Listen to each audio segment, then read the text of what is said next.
दुर्गा सप्तशती का दूसरा अध्याय, जिसमें देवताओं के तेज से देवी का प्रादुर्भाव और महिषासुर की सेना का वध का वर्णन किया गया है। ओम मध्यम चरित्र के विष्णु ऋषि, महालक्ष्मी देवता, उष्णिक छंद, शाकंभरी शक्ति, दुर्गा बीज, वायु तत्व और यजुर्वेद स्वरूप है। श्री महालक्ष्मी की प्रसन्नता के लिए मध्यम चरित्र के पाठ में इसका विनियोग है। मैं कमल के आसन पर बैठी हुई प्रसन्न मुख वाली महिषासुर मर्दिनी भगवती महालक्ष्मी का भजन करता हूँ, जो अपने हाथों में अक्षमाला, परसा, गदा, बाण, वज्र, पद्म, धनुष, कुंडिका, दंड, शक्ति, खड़ग, ढाल, शंख, घंटा, मधुपार, शूल, पास और चक्र धारण करती है। ऋषि कहते हैं, पूर्व काल में देवताओं और असुरों में पूरे 100 वर्षों तक घोर संग्राम हुआ था।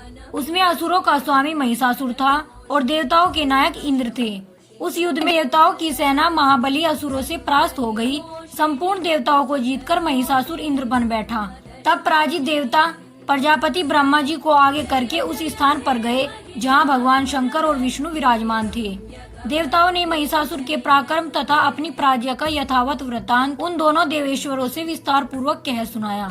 वे बोले, भगवान महिषासुर सूर्य, इंद्र, अग्नि, वायु, चंद्रमा, यम, वरुण तथा अन्य देवताओं के भी अधिकार छीनकर स्वयं ही सबका अधिष्ठाता बना बैठा है। उस दुरात्मा महिष ने समस्त देवताओं को स्वर्ग से निकाल दिया है। अब वे मनुष्यों की भांति पृथ्वी पर विचरते हैं। दैत्यों की यह सारी करतूत हमने आप लोगों से कह सुनाई। अब हम आपकी ही शरण में आए हैं। उसके वध का कोई उपाय सोचिए।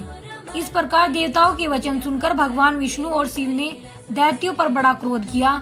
उनकी भौहें तन गई और मुंह टेढ़ा हो गया। तब अत्यंत कोप में भरे हुए चक्रपाणी श्री विष्णु के मुख से एक महान तेज प्रकट हुआ। इसी प्रकार ब्रह्मा, शंकर तथा इंद्र आदि अन्य देवताओं के शरीर से भी बड़ा भारी तेज निकला। वह सब मिलकर एक हो गया। महान तेज का वह पुंज ज्वल्यमान पर्वत सा जान पड़ा। देवताओं ने देखा, वहाँ उसकी ज्वालाएं संपूर्ण दिशाओं में व्याप्त हो रही थी। संपूर्ण देवताओं के शरीर से प्रकट हुए उस तेज की कहीं तुलना नहीं थी। एकत्रित होने पर वह एक नारी के रूप में परिणत हो गया और अपने प्रकाश से तीनों लोकों में व्याप्त जान पड़ा। भगवान शंकर का जो तेज था, उससे उस देवी का मुख प्रकट हुआ। यमराज के तेज से उसके सिर में बाल निकल आए। श्री विष्णु भगवान के तेज से उसकी भुजाएं उत्पन्न हुई। चंद्रमा के तेज से दोनों स्तनों का और इंद्र के तेज से मध्य भाग कटि प्रदेश का प्रादुर्भाव हुआ। वरुण के तेज से जंगा और पिंडली तथा पृथ्वी के तेज से नितब्ध भाग प्रकट हुआ। ब्रह्मा के तेज से दोनों चरण और सूर्य के तेज से उसकी उंगलियां हुई। वसुओं के तेज से हाथों की उंगलियां और कुबेर के तेज से नासिका प्रकट हुई। उस देवी के दांत प्रजापति के तेज से और तीनों नेत्र अग्नि के तेज से प्रकट हुए थे। उसकी भौहें संध्या के और कान वायु के तेज से प्रकट हुए थे। इसी प्रकार अन्य देवताओं के तेज से भी उस कल्याणमयी देवी का आविर्भाव हुआ। तदंतर समस्त देवताओं के तेज पुंज से प्रकट हुई। देवी को देखकर महिषासुर के सताए हुए देवता बहुत प्रसन्न हुए। नागधारी भगवान शंकर ने अपने शूल से एक शूल निकालकर उन्हें दिया। फिर भगवान विष्णु ने भी अपने चक्र से चक्र उत्पन्न करके भगवती को अर्पण किया। वरुण ने शंख भेंट किया, अग्नि ने उन्हें शक्ति दी और वायु ने धनुष तथा बाण से भरे हुए 2 तरकस प्रदान किए। सहस्त्र नेत्रों वाले देवराज इंद्र ने अपने वज्र से वज्र उत्पन्न करके दिया और ऐरावत हाथी से उतारकर एक घंटा भी प्रदान किया। यमराज ने कालदंड से दंड, वरुण ने पास, प्रजापति ने स्फटिकाक्ष की माला तथा ब्रह्मा जी ने कमंडलू भेंट किया। सूर्य ने देवी के समस्त रोमकूपों में अपनी किरणों का तेज भर दिया। काल ने उन्हें चमकती हुई ढाल और तलवार दी।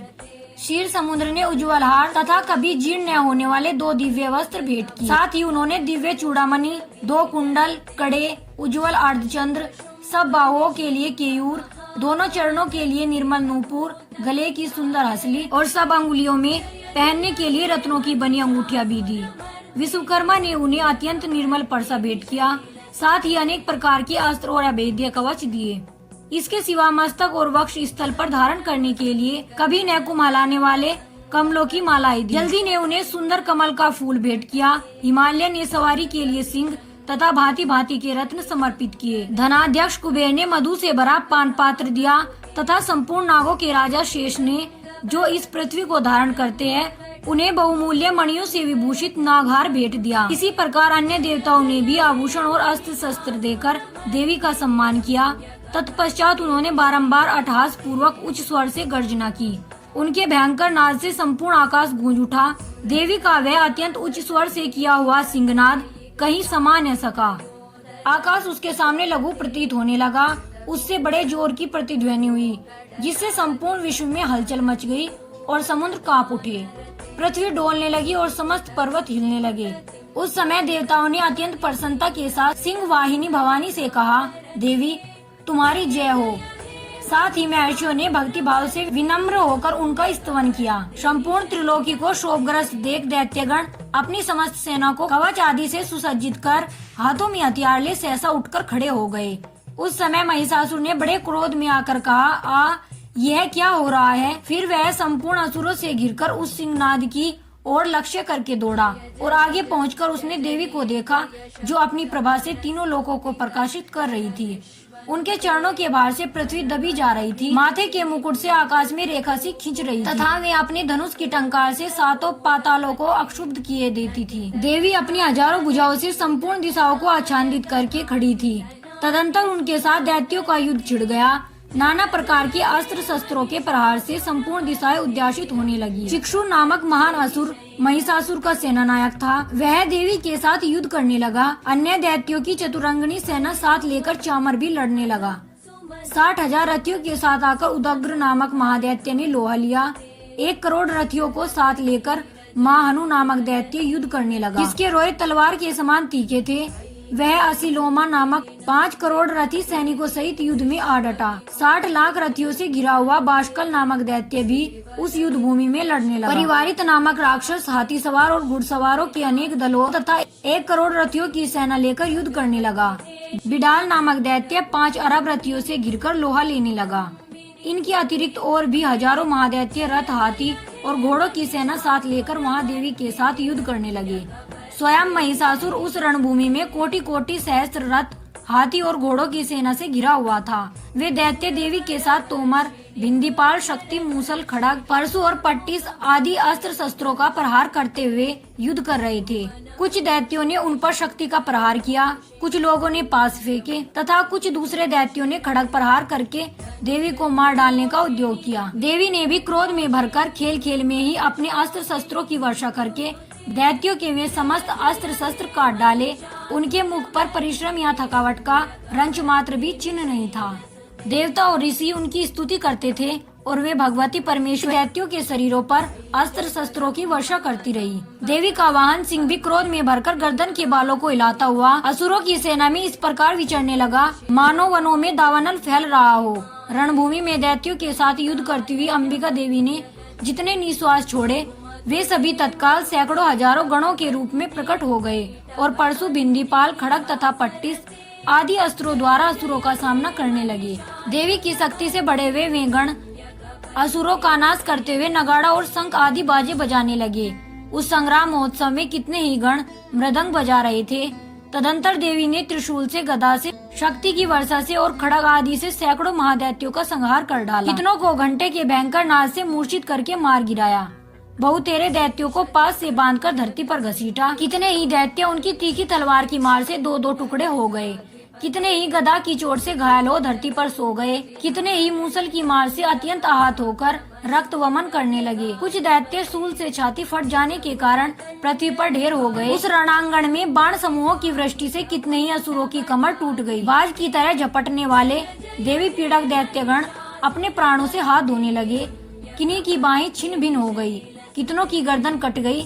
कितने ही दैत्यों के मस्तक कट कट कर गिरने लगे। कुछ लोगों के शरीर मध्य भाग में ही विदीर्ण हो गए। कितने ही महादैत्य जांघें कट जाने से पृथ्वी पर गिर पड़े। कितनों को ही देवी ने एक बाह, एक पैर और एक नेत्र वाले करके 2 टुकड़ों में चीर डाला। कितने ही दैत्य मस्तक कट जाने पर भी गिरकर फिर उठ जाते और केवल धड़ के ही रूप में अच्छे अच्छे हथियार हाथ में ले देवी के साथ युद्ध करने लगते थे। दूसरे कबंध युद्ध के बाजों की लय पर नाचते थे। कितने ही बिना सिर के धड़, हाथों में खड़ग, शक्ति और रिष्टि लिए दौड़ते थे तथा दूसरे महादैत्य ठहरो ठहरो यह कहते हुए देवी को युद्ध के लिए ललकारते थे। जहां वह घोर संग्राम हुआ था, वहां की धरती देवी के गिराए हुए रथ, हाथी, घोड़े और असुरों की लाशों से ऐसी पट गई थी कि वहां चलना फिरना असंभव हो गया था। दैत्यों की सेना में हाथी, घोड़े और असुरों के शरीरों से इतनी अधिक मात्रा में रक्तपात हुआ था कि थोड़ी ही देर में वहाँ खून की बड़ी बड़ी नदियां बहने लगी। जगदम्बा ने असुरों की विशाल सेना को क्षण भर में ही नष्ट कर दिया। ठीक उसी तरह जैसे तृण और काठ के भारी ढेर को आग कुछ ही क्षणों में भस्म कर देती है और वह सिंह भी गर्दन के बालों को हिला हिलाकर जोर से गर्जना करता हुआ दैत्यों के शरीर से मानो उनके प्राण चुने लेता था। वहाँ देवी के गणों ने भी उन महादैत्यों के साथ ऐसा युद्ध किया जिससे आकाश में खड़े हुए देवतागण उन पर बहुत संतुष्ट हुए और फूल बरसाने लगे। इस प्रकार श्री मार्कंडेय पुराण में सार्वजनिक मनवंतर की कथा के अंतर्गत देवी महात्म्य में महिषासुर की सेना का वध नामक दूसरा अध्याय पूरा हुआ। जय माता दी।